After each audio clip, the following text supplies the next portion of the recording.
Siapakah jantungnya alam? Qalbul alamin auliyaullah. Qalbunya alam semesta adalah kekasih-kekasih Allah. Yang qalbunya bergetar terus menyebut. Atau sudah nggak ada yang baca kalimah itu di bumi. Itu tiang aras goyang. Untuk teman-teman yang menonton kajian ini, jangan lupa bersalawat kepada Nabi kita Rasulullah Muhammad sallallahu alaihi wasallam. Allahumma salli ala Muhammad wa ala ali Muhammad. Suatu kali Sayyidina Ali karamallahu wajhah bertanya kepada baginda Nabi sallallahu alaihi wasallam. Apa kata beliau? Ya Rasulullah, dullani ala aqrabit turuqi ila Allah. Tolong tunjuk ajar aku jalan terdekat menuju Allah.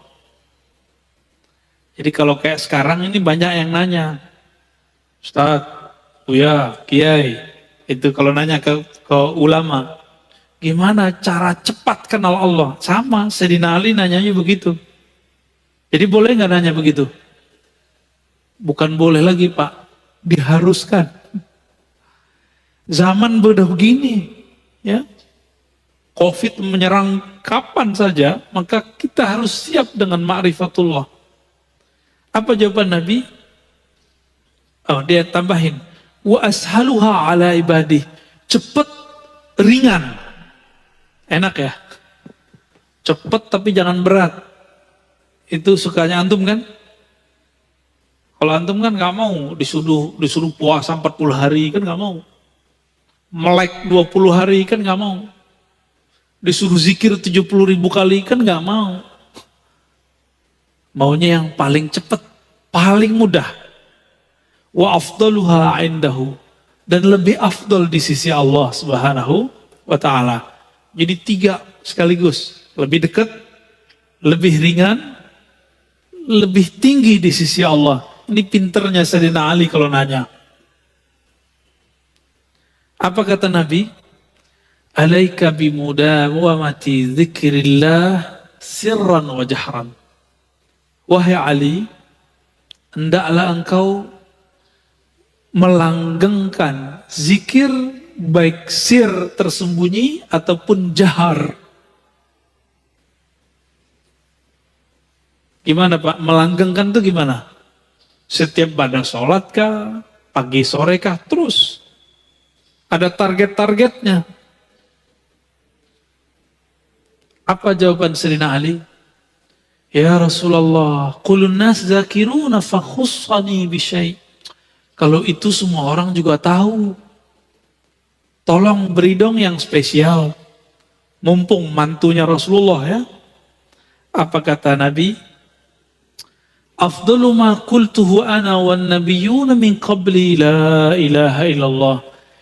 Yang paling afdal, yang paling cepat, yang paling ringan, paling tinggi di sisi Allah, yang dulu dibaca oleh para nabi dan sekarang aku juga mengulang kembali. Apa itu? La ilaha illallah. Seandainya kalimah ini ditimbang, maka semua langit bumi dunia itu kalah. Maka kalau ada, mohon maaf, antum ini ahli dakwah, kenapa dakwahnya tidak mengena di kolbu jamaah? Mungkin kurang kuat kalimatullah. Kurang banyak tabungan la ilaha illallahnya. Sehingga kalamnya nggak berat. Kalamnya cuma masuk telinga, keluar telinga.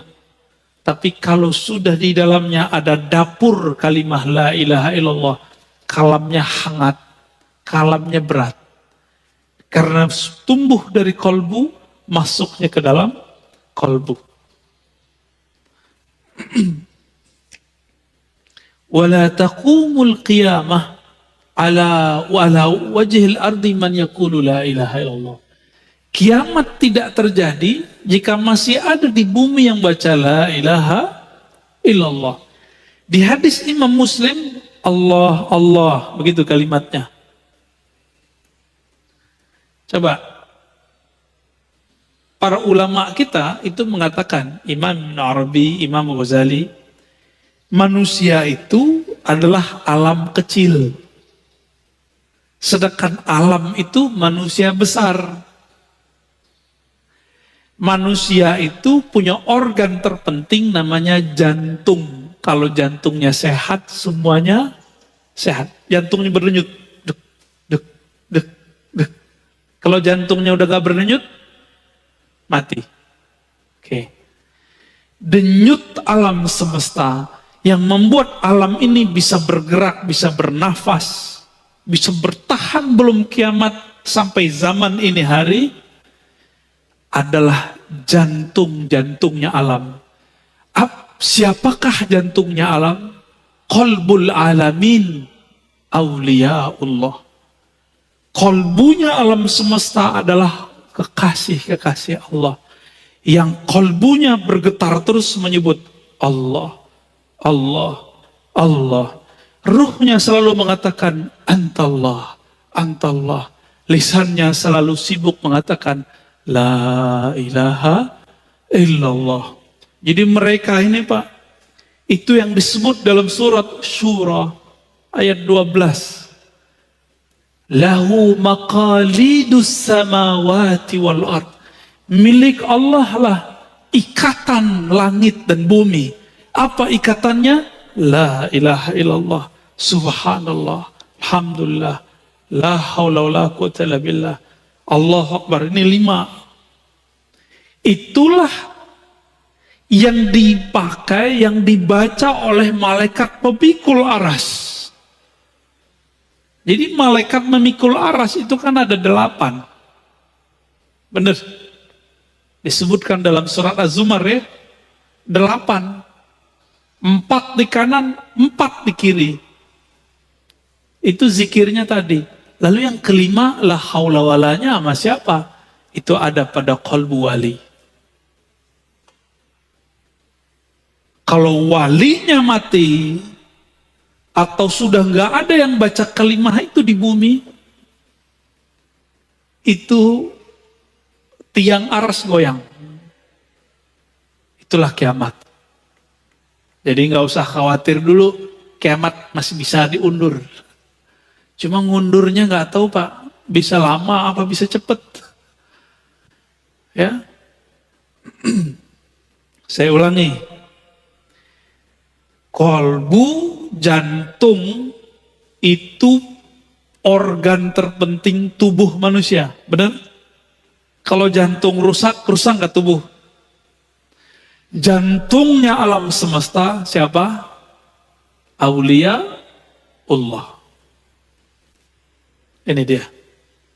Hadis sahih riwayat Imam Muslim, la taqumus sa'ah hatta la yuqalu fil ardi Allah Allah. Tidak terjadi kiamat, kerusakan terbesar di alam semesta sampai tidak ada di bumi yang membaca Allah Allah. Yang baca Allah Allah lisan atau kolbu? Lisan atau kolbu? Sebenarnya lisan ini menerjemahkan isi kolbu. Jadi intinya ada pada kolbu.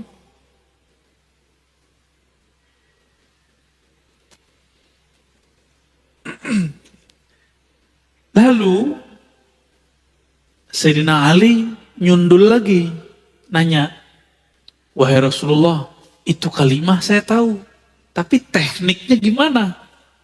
Itu pertanyaannya. Mumpung sama Nabi, berdua sama Nabi beliau. Apa kata Nabi? Ghammid ainaik wasma' minni la ilaha illallah. Pejamkan matamu lalu baca la ilaha. Wah, ini teknik talqin dalam thariqah. Maka dalam semua thariqah sufi itu mata mesti dipejam Pak kalau zikir. Itu bukan tidur. Jadi antum kalau pergi ke zawiyah-zawiyah, surau-surau, pesantren zikir, mereka merem itu bukan lagi tidur Pak. Merem itu lagi zikir. Cuma kalau yang di sini merem beneran tidur ini. Mau tidur kan? Gak apa-apa, biarin. Itu lagi programming.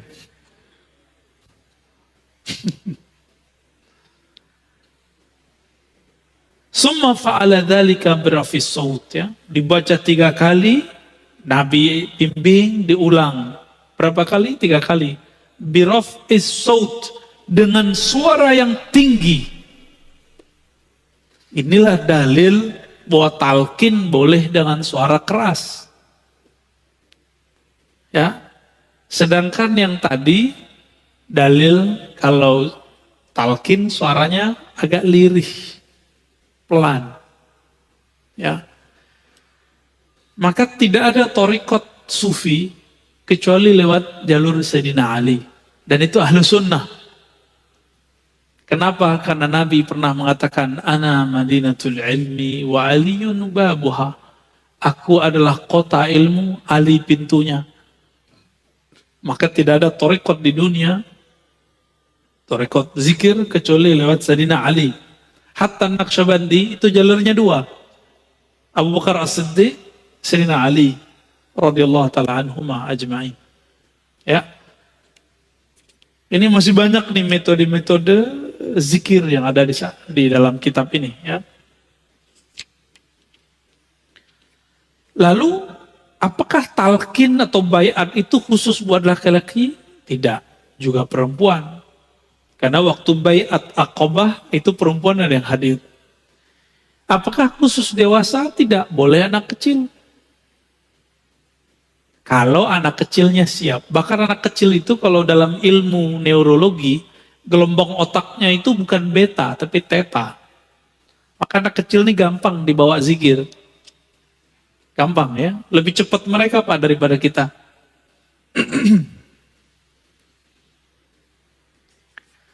Oke, kira-kira itu kajian yang paling penting pada pagi ini. Pertama tentang syarat atau kriteria mursyid yang dicari ada 4. Kemudian apa yang kita ambil dari mereka? Saya mengatakan ada baiat, ada talqin.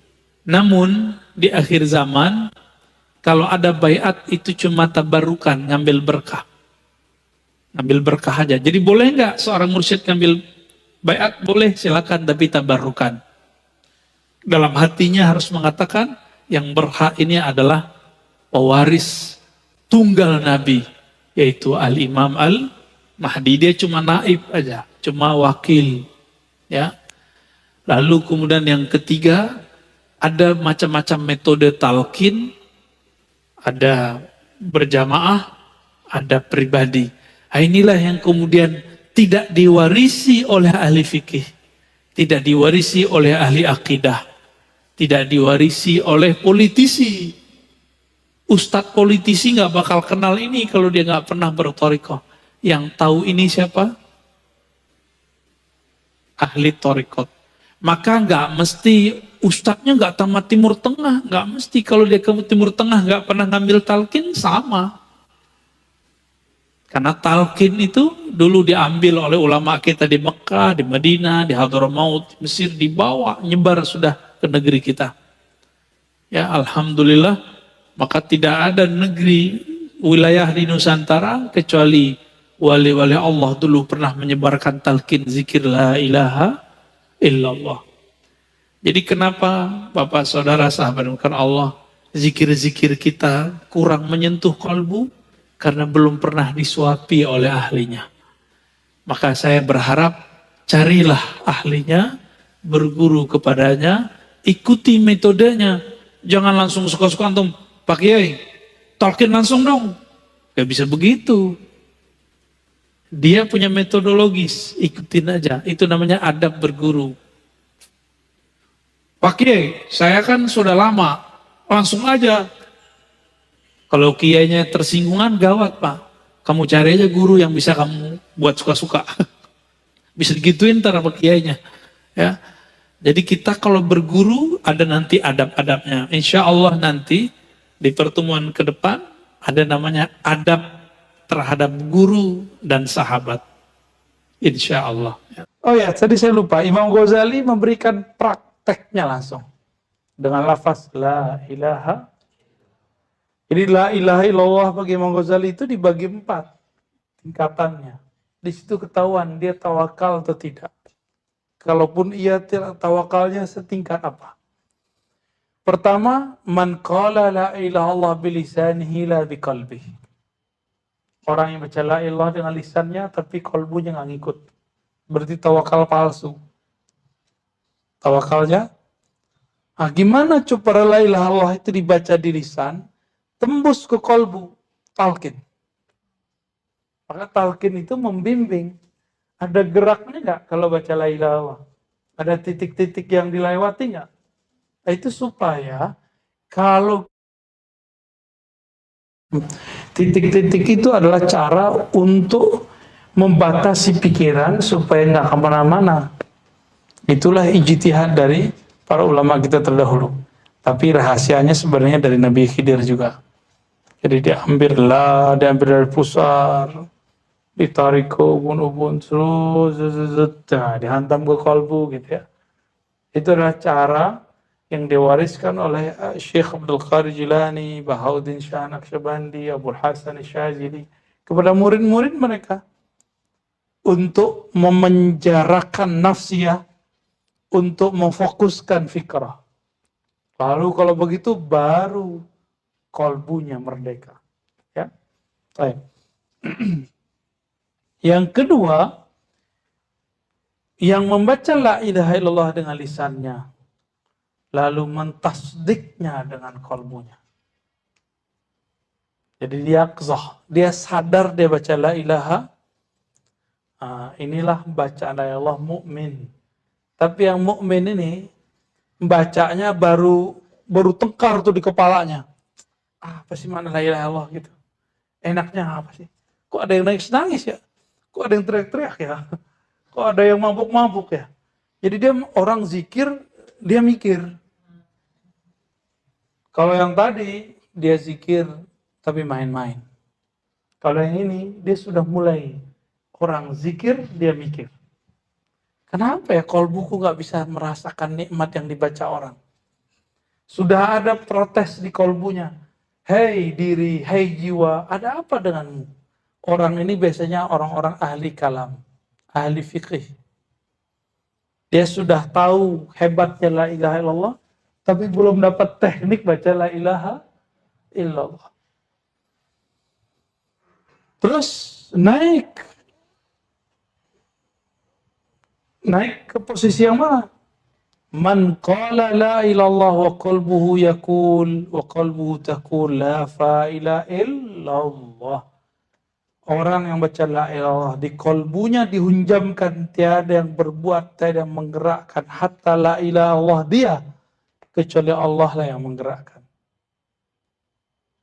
Makom namanya fana fi af'alillah.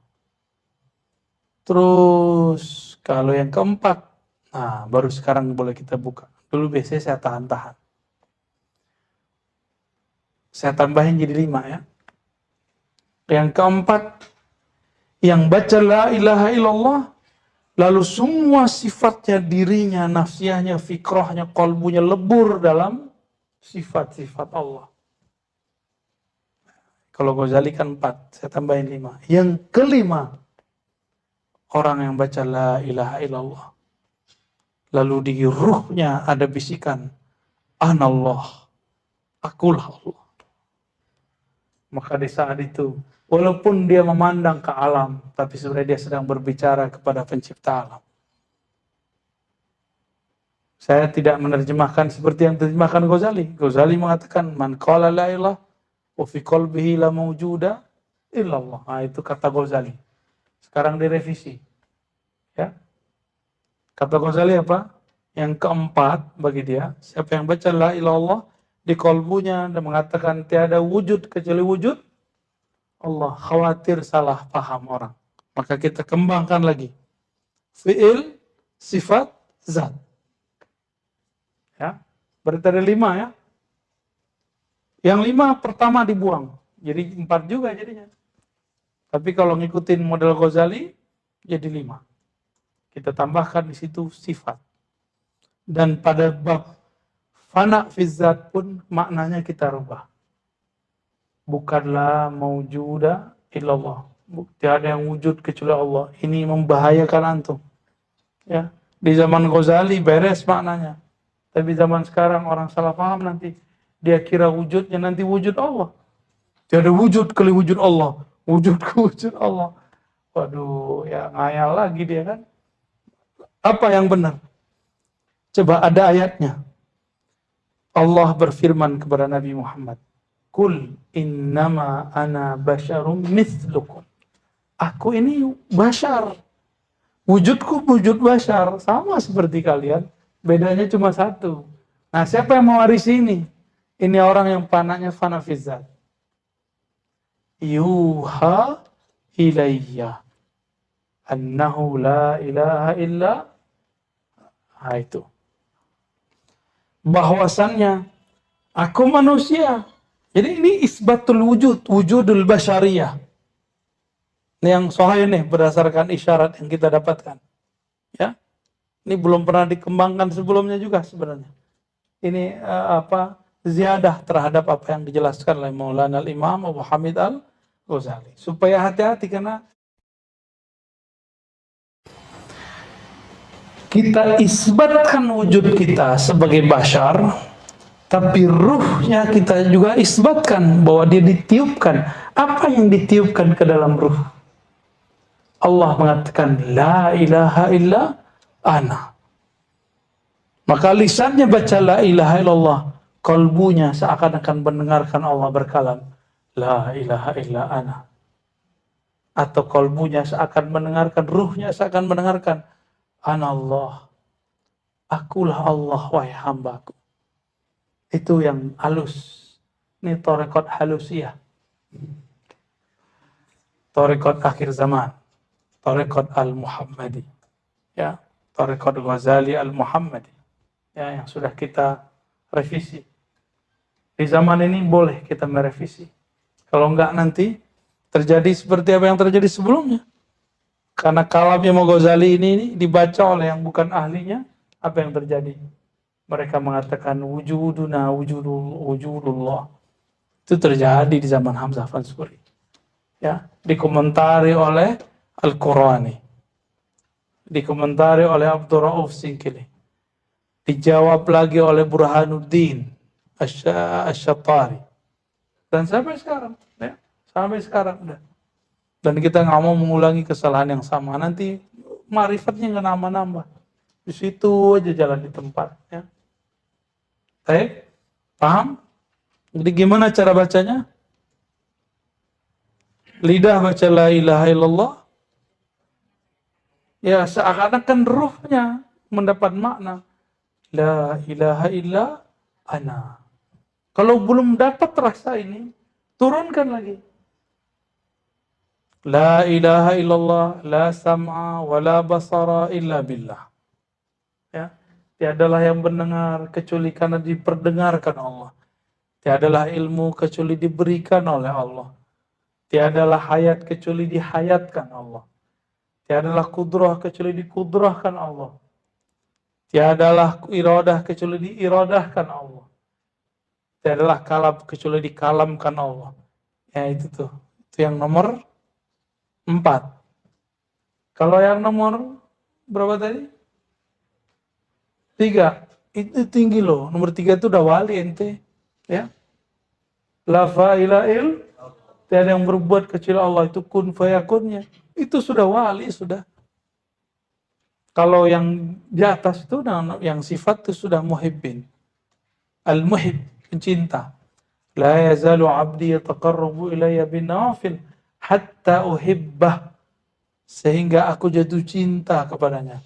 Jika aku jatuh cinta kepadanya, aku ganti sifatnya. Basornya jadi basorku. Samanya jadi samaku. Gimana? Jadi jangan tinggi-tinggi dulu sampai yang nomor 5. Tapi kenapa saya bolehkan untuk menyampaikan yang nomor 5? Siapa tahu Allah berikan antum jalan pintas. Ya. Benar. Kalau enggak ya nomor 3 udah keren itu. Nomor 2 aja udah selamat. Man qala ilaha illallah min qalbihi au nafsi. Itu dia. Udah hebat itu bisa yang nomor 2. Yang penting jangan nomor pertama ya. Dicatat nggak tuh? Catat itu ya. Itu nggak ada di kitab itu.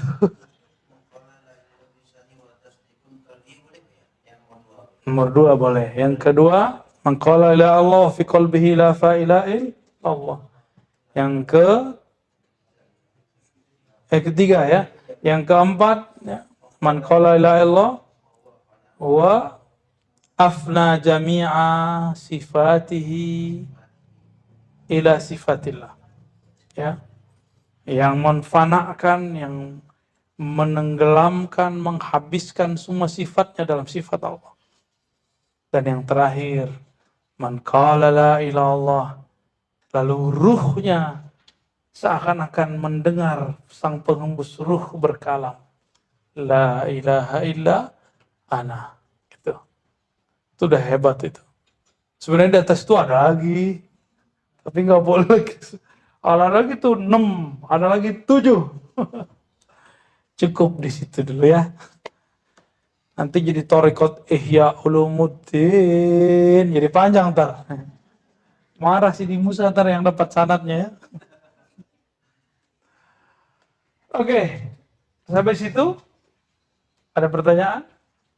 Nggak ada. Ya udah, kita lanjut dulu ya. Itulah alasannya kenapa Thariqat itu yang ditalkinkan la ilaha, karena Nabi mentalkinkan la ilaha illallah. Itulah puncak, itu jalan pintas. Jadi Nabi itu ngasih jalan pintas. Yang nanya siapa? Ali bin Abi Thalib. Qarabut turuq ya, wa arfa'ut turuq, ya, semuanya diminta sama dia kan? Ya. Kira-kira seperti itu teman-teman yang melakukan Allah. Ya.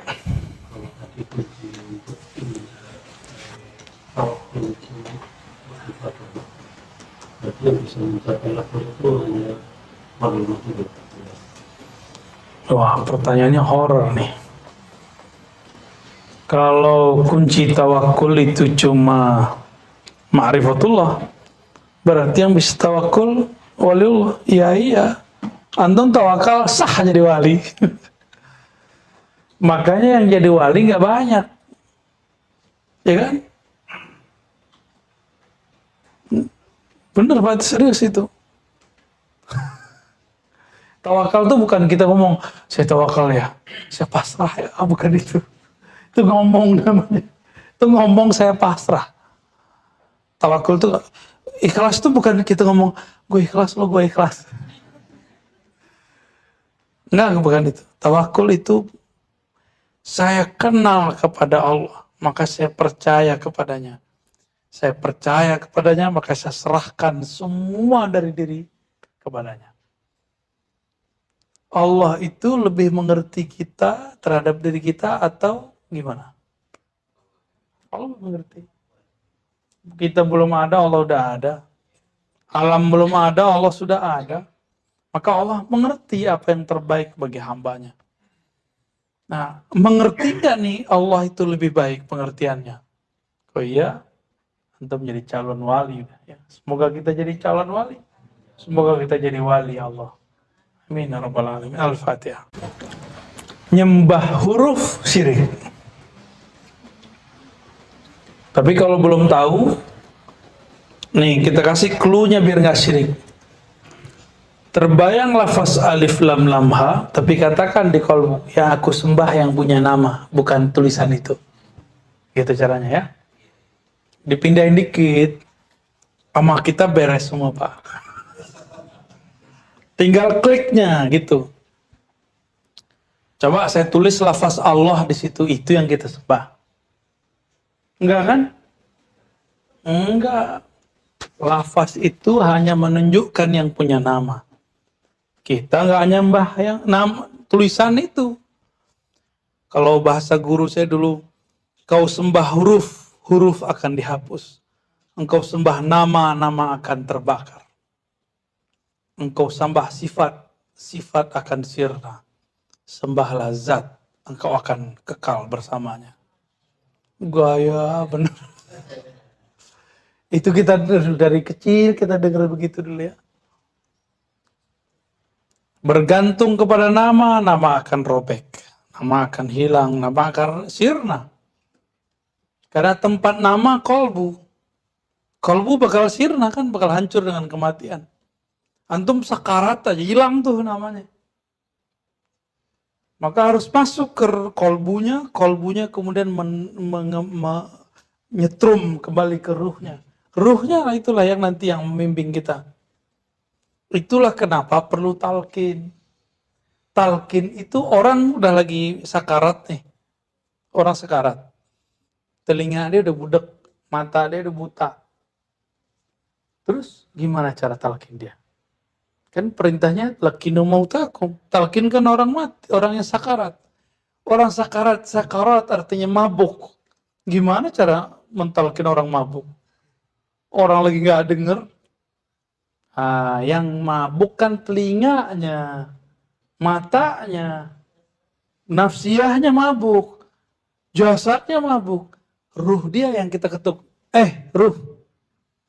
Maka cara mentalkin, kita tidak boleh mentalkin dengan nafsiyah kita. Pinter saya di mursyid, mukhalifah, thariqat, saya diwakil. Jangan begitu. Kalau mentalkin itu dengan tawakal. Hilangkan nafsiyah, katakan ya Allah, yang menggenggam jiwanya, kolbunya, yang hembuskan ruhnya adalah Engkau. Terus gimana?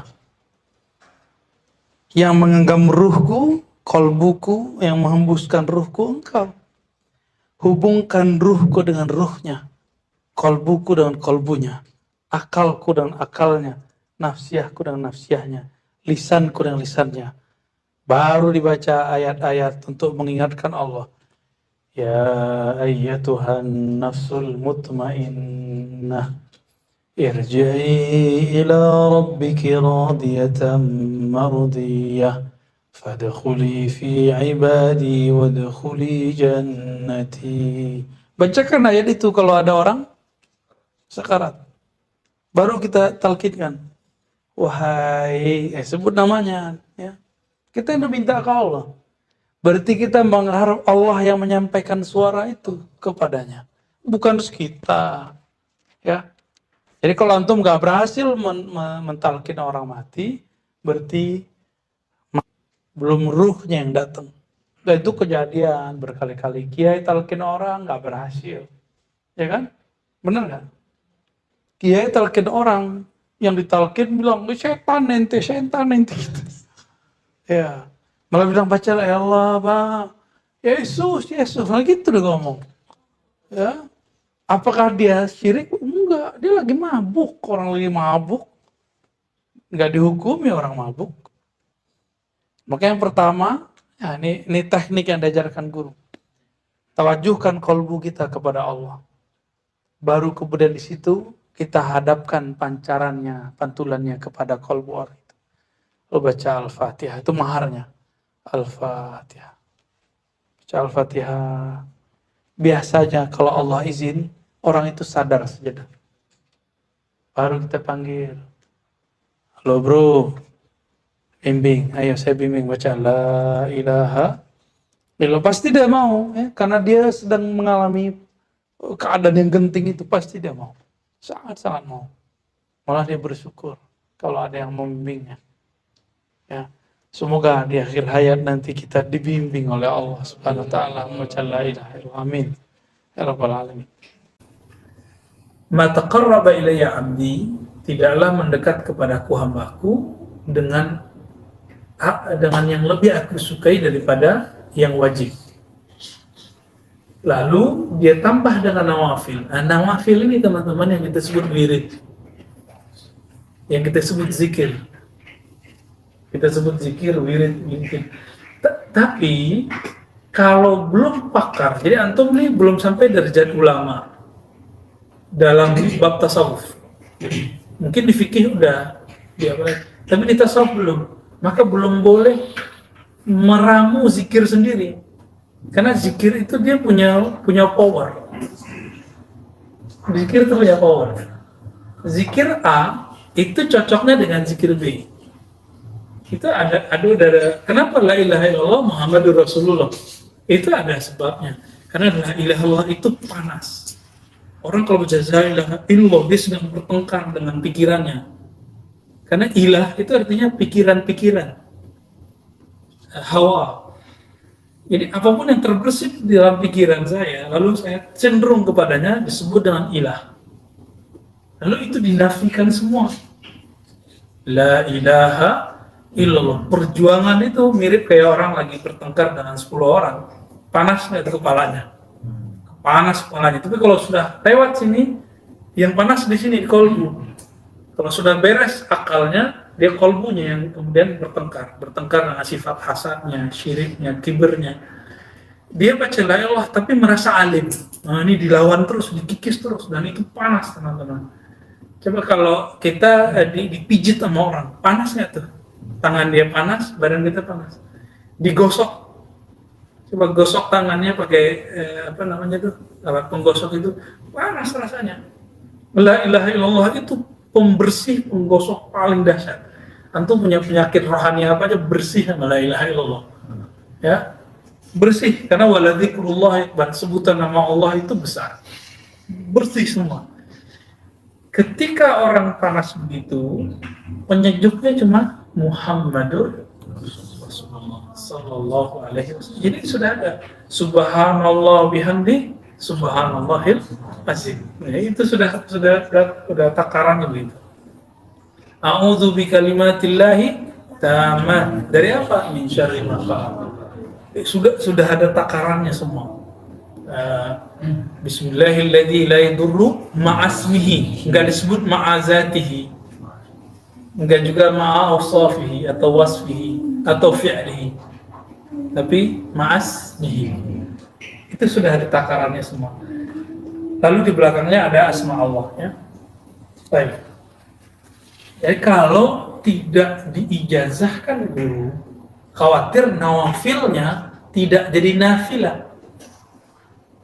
Apa arti nawafil? Tambahan yang dia itu melegakan rohani, karena tambahan itu membebaskan rohani, mengenyangkan rohani.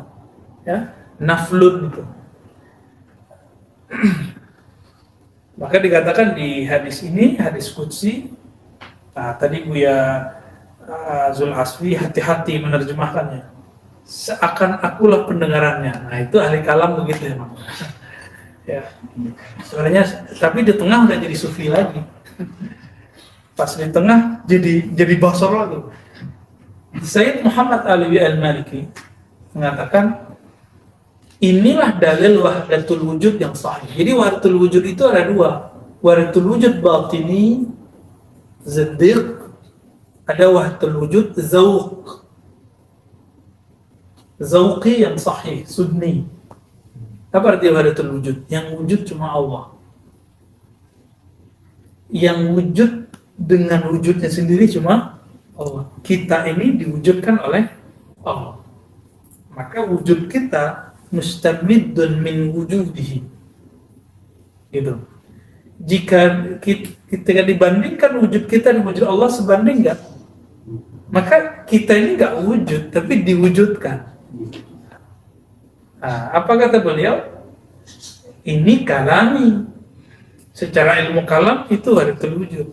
Tapi wahdatul wujud secara zauqi, ketika sifat, dalam bahasa Arab sifat itu kan sama itu sifat.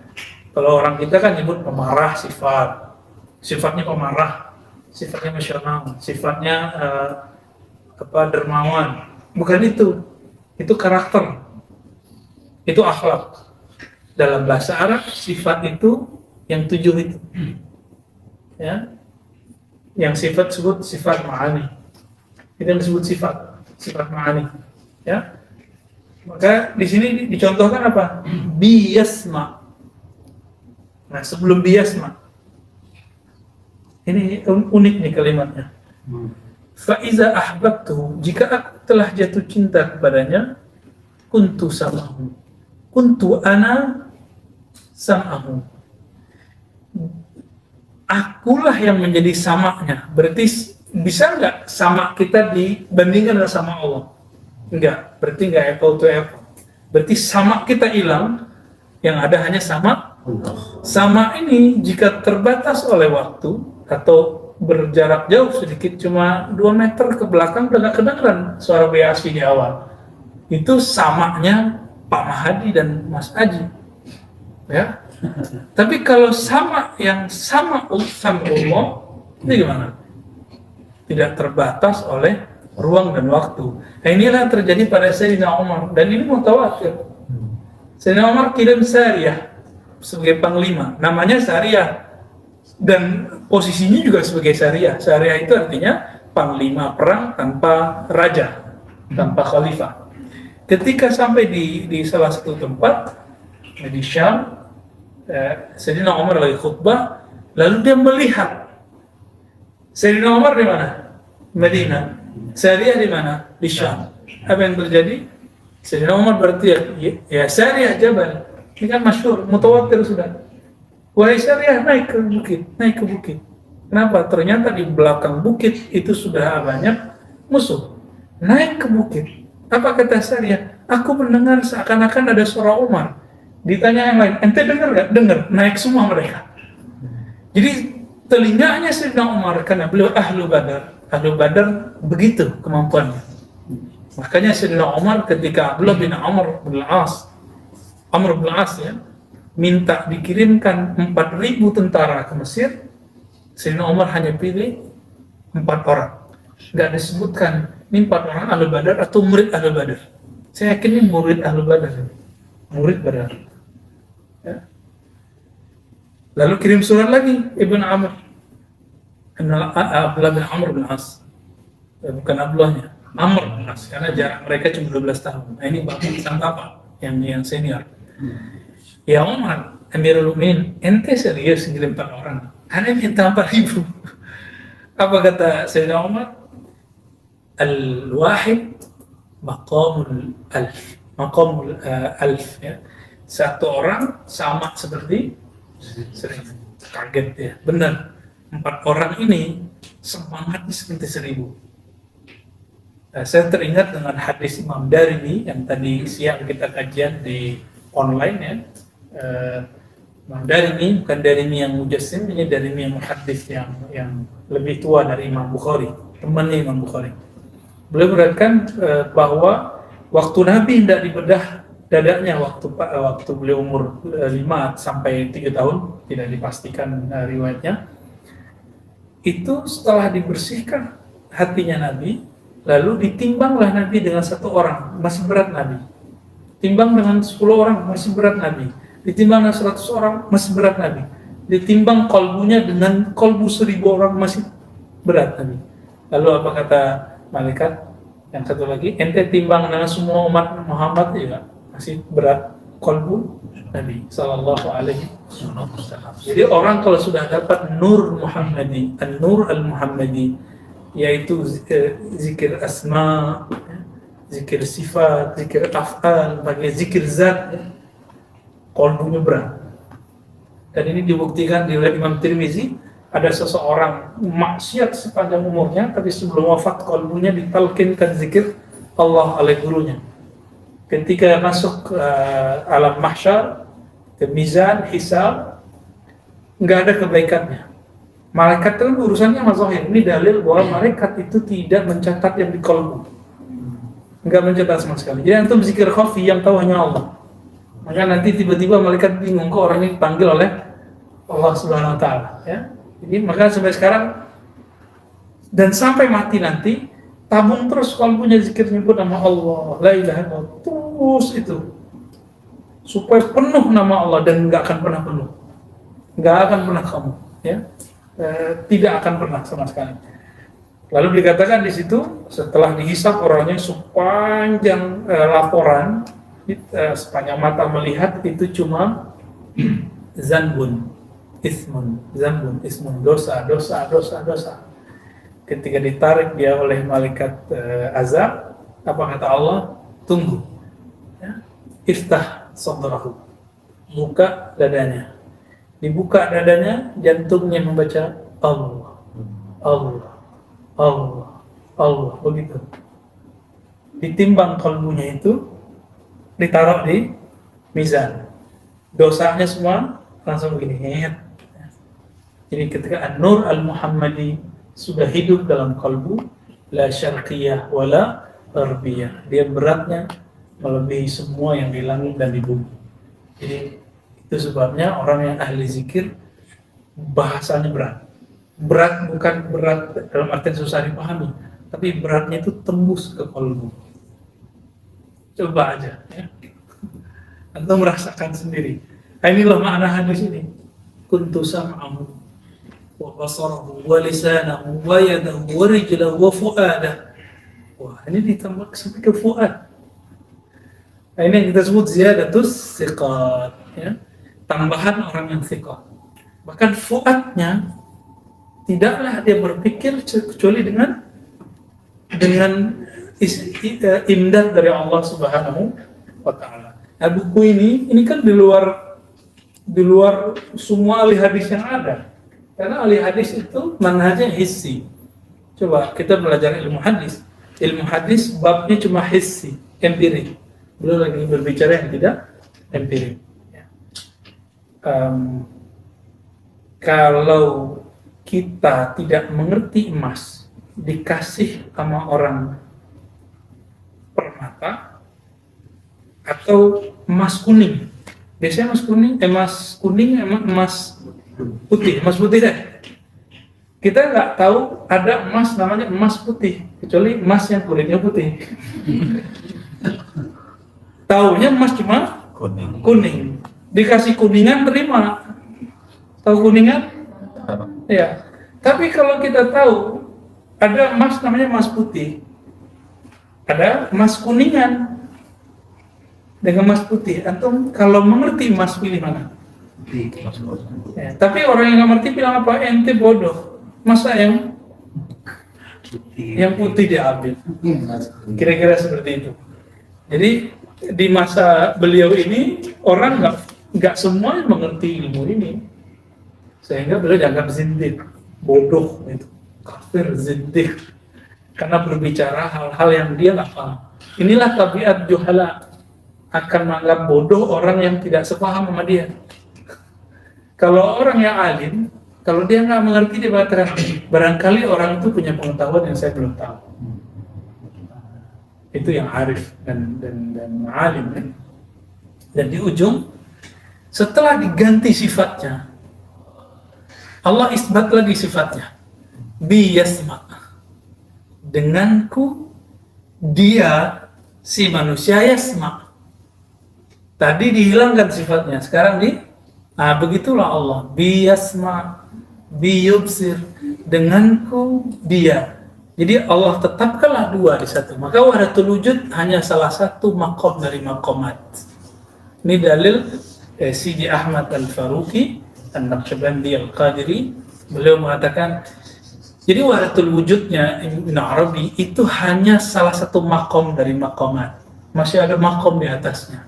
Maqam isbat namanya. Ini namanya maqam isbat. Isbat al-mawjudin. Jadi Allah mengisbatkan wujud yang bukan wujudnya saja, tapi ada dualisme, bahkan multi. Contohnya, wa ma ramaita idz ramaita walakinna Allah rama. Tidaklah kamu yang memanah saat kamu memanah. Tidaklah kamu manah. Itu namanya nafi. Dihilangkan sisi peran makhluk. Iz ramaita, saat engkau itu isbat. Saat engkau memanah. Jadi diisbat kita. Nah, jadi dalam sekejap itu maqam wahdatul wujud bisa ditinggalkan. Jadi jangan bangga lagi bahas wahdatul wujud di kampus ya. Itu biasa itu. Ya. Dulu kita kayaknya kalau ngomong wahdatul wujud kayaknya udah tinggi. Iya, real dong. Dulu kita begitu ya. Apalagi kawan-kawan yang ikut pelatihan tertentu itu ya. Kalau sudah bahas ini ada pakarnya di sini, Buya Aldomi. Nah, apa kata beliau? Wabi yaqilu bi yubtisha fahada abdun khumida aqluhu bil adlil akbar. Mungkin maksudnya bil aqlil akbar. Ini salah cetak kayaknya. Orang ini telah Allah penuhi akalnya, Allah ganti akalnya dengan aklul akbar. Aklul akbar itu istilah yang diperdebatkan oleh ulama, apakah itu Sayyidina Jibril atau itu sendiri. Baik.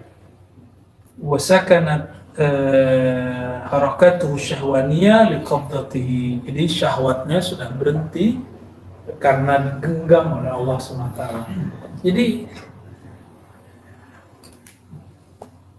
mendekatkan diri kepada Allah dengan wajib dan nawafil ini disebut thariqah.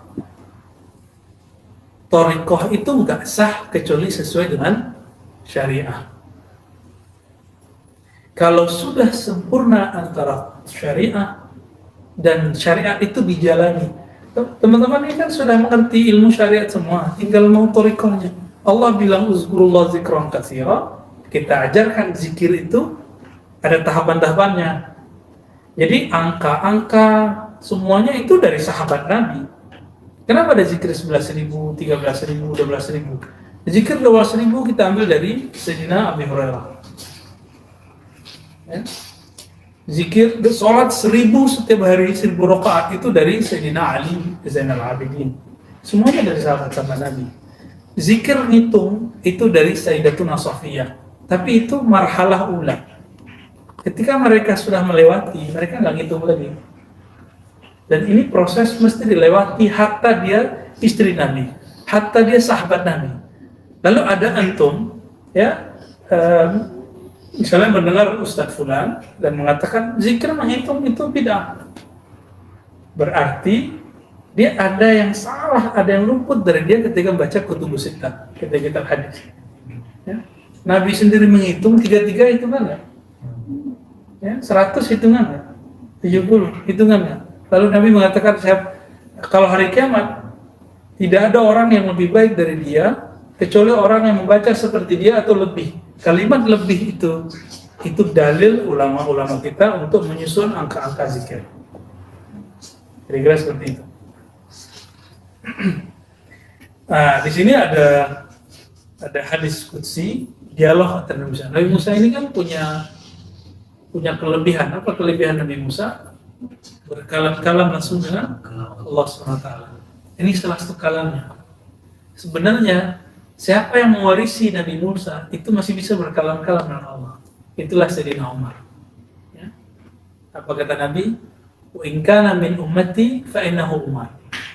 Kalau dia ada di umatku, pastilah itu Umar. Ya. Sekarang ada nggak?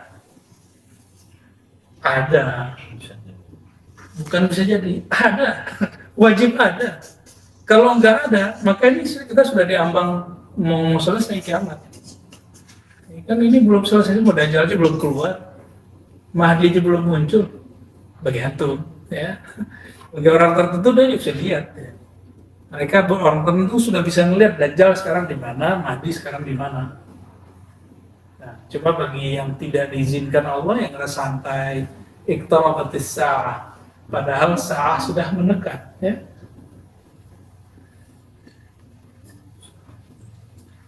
Apa kata Sayyidina Musa? Ya Rabb, aina abghita? Ya Rabb, wahai Allah, di manakah aku dapat mencarimu, menemuimu? Ini Nabi Musa bukan pertanyaan jismiyah, makaniyah, ainiyah, tempat dalam artian tempat. Mungkin ada tempat tertentu kalau di situ bisa usul kepada Allah kan gitu. Nah, ini juga menjawab bahwa teman-teman semua betul ada tempat keramat, betul ada tempat mustajab. Tapi inti dari semua tempat itu sebenarnya ada di belakangnya dan intinya itu ada di kita. Coba kita lihat belakangnya. Qala ya Musa wa ayyu baitin yasa'uni. Rumah manakah, rumah masjid manakah, bangunan manakah yang bisa untuk melingkupiku, menampungku. Wa ayu makanin yahwini, ya sama artinya. Fa in aradta an ta'lam aina ana fa inni fi qalbi ad-darik al-wari'i al-hafif. Nah, lalu di mana aku? Carilah aku di qalbu yang meninggalkan. Di bawah itu ada tadi, meninggalkan apa, ya? Taraka bi juhdihi, dia meninggalkan dengan mujahadah. Jadi taraka itu mujahadahnya, meninggalkan hubbad dunya atau ma siwallah, ya, dunia kan siwallah. Terus al-wari', orang yang sangat wara'. Orang yang sangat wara', apa ciri-ciri wara'? Tarkul mubah khaufan min an yaqa'a fi al-makruh bal min al-haram, ya. Meninggalkan yang mubah karena khawatir terjebak pada yang makruh, apalagi yang haram. Antum kalau sudah begitu wara' sudah. Tapi wara' di sini ini wara' qalbiyah, bukan wara' jasadiyah. Al-afif, afif di sini iffah di qalbu, bukan iffah di fisik saja, tapi semuanya di qalbu. Jadi ini semua mainan qalbu, bukan mainan fisik. Puasa tapi hati pengen makan terus. Ya. Malu minta tolong ke teman. Tapi dalam hati bergantung terus sama teman. Nah, itu mending dia minta langsung ke temannya. Ya. Kira-kira seperti itu.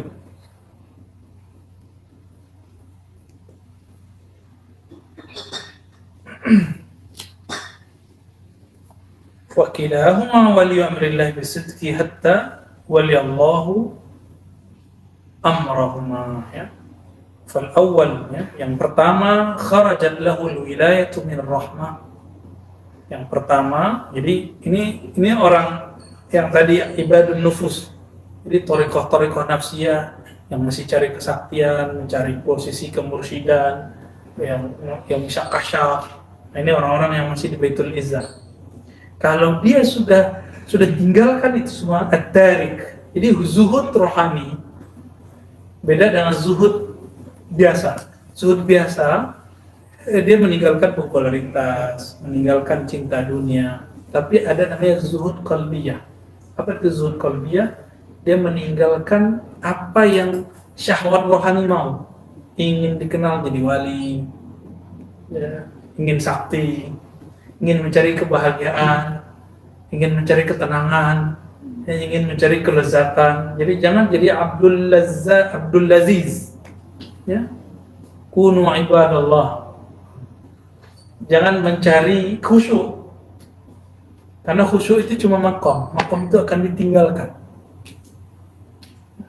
Jangan jadi hamba yang nanti bisa menguasai asma-asma. Enggak, kita nanti untuk mengenal yang punya ism. Nah, tapi kelebihannya Allah mengatakan ana ma'ahu idza dzakarani. Aku bersamanya jika dia menyebutku. Jadi kelebihan ism Allah beda dengan kita. Saya Buya Asfi, Ar-Razi Asfi. Coba ditulis nama Ar-Razi, ditulis nama Zul Asfi. Nama itu bukan saya, tapi nama itu menunjukkan saya. Orang sebut nama itu, saya mungkin lagi kemana-mana. Tapi kalau antum sebut Allah, ana ma'ahu iza zakarani. Nah, ini beda. Jadi dalam ilmu kalam ada kalimat hal ismu huwal musamma. Apakah nama itu adalah zat yang sebenarnya? Jadi nggak berpisah dari nama. Ini kan perdebatannya panjang. Dulu Imam Syafi'i mengatakan orang yang ngomong begini zindik, tapi sekarang mesti dijelaskan karena sudah ada Mu'tazilah yang membeberkan itu. Kita sebutkan ada dua makom di situ. Jika itu berkaitan dengan selain Allah, al-ismu ghairul musamma, atau yang berkaitan dengan dunia, ya, selain Allah lah. Tapi jika itu berkaitan dengan Allah, fal ismu huwal musamma, maka nama itu adalah zatnya juga. Jadi nama tidak terpisah dari zat. Maka nama itu dibagi. Ada ismu zatiyah, ada al-ismu al-fi'liyah, ada al-ismu al-ma'nawiyah. Ma'nawi itu nanti ada yang jalaliyah, ada yang kamaliyah, macam-macam. Wah, udah tengah malam nih kayaknya nih. Oke, dikit lagi deh ya.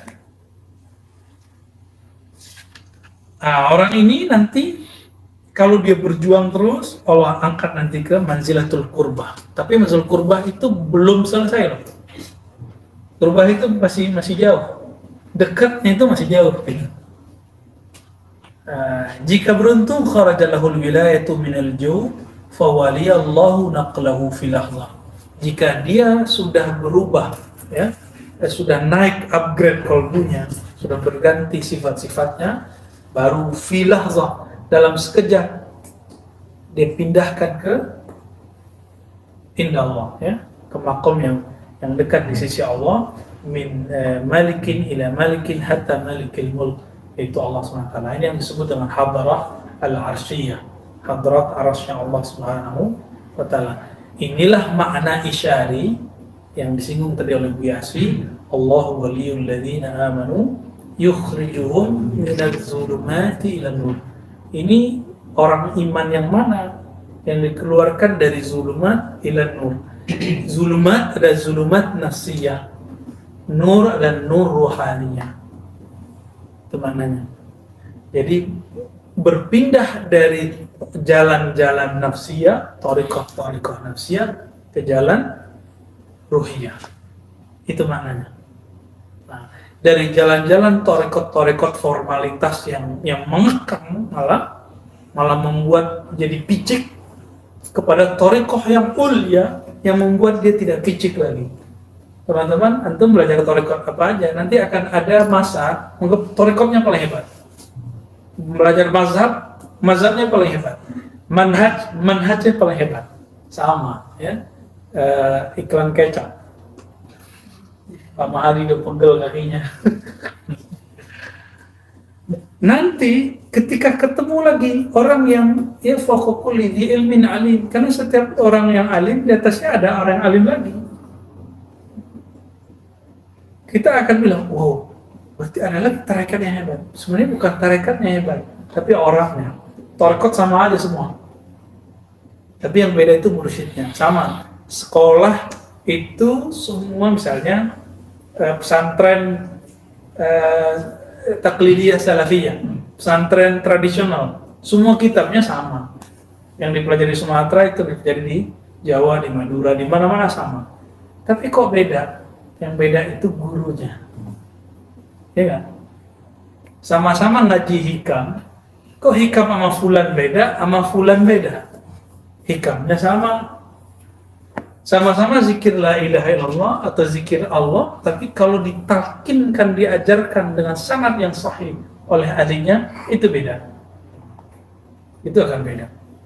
Udah dengerin azan seindah itu nggak bergetar kalbunya, tapi dengerin suara mursyid yang jelek, tapi bisa bikin getar kalbunya. Nah, kenapa? Karena dia punya koneksi kepada Malikul Mulk. Nah, ini yang disebut yukhrijuhum minaz zulumati an-nur. Dan wali-wali ini dapat tugas. Tugasnya nanti membawa orang awam untuk ikhraj minaz zulumati lan nur. Mereka ini yang disebut martabatnya mursyid. Jadi kalau belum begini, mursyidnya baru mursyid di kertas atau mursyid di lafaz ijazah. Tapi mursyid yang hakiki, yang kalau melihat dia bermusahabah dengannya, pemahaman kita yang zulumat nanti jadi nur, ruh kita yang tadi gelap nanti jadi penuh dengan asma-asma Allah Subhanahu wa ta'ala. Kira-kira itulah kajian Khatmul Aulia malam ini. Semoga Allah luaskan qalbi kita. Jika dia mengatakan tidak ada yang bisa menampung pandanganku kecuali qalbu, maka jangan picik dengan satu manhaj, satu mazhab, satu tariqah. Nasallallahu yaj'al qulubana ma halla nazarihi nazar ar-ridha. Amin ya rabbal alamin. Allahumma salli ala ridhaka wal jannah wa na'udzubika min sakhatika wan nar. إلهنا أنت مقصودنا ورضاك مطلوبنا. اللهم أعنا على ذكرك وشكرك. اللهم انقلنا من النفوس إلى الروح، من بيت العزة إلى بيت المعمور، من العليا من السفلى إلى العليا، بعزتك وقدرتك يا الله يا رحمن الرحيم. لحظة وصلى الله على سيدنا محمد. ربنا آتنا في الدنيا حسنة وفي الآخرة حسنة وقنا عذاب النار. والحمد لله رب العالمين. السلام عليكم ورحمة الله وبركاته.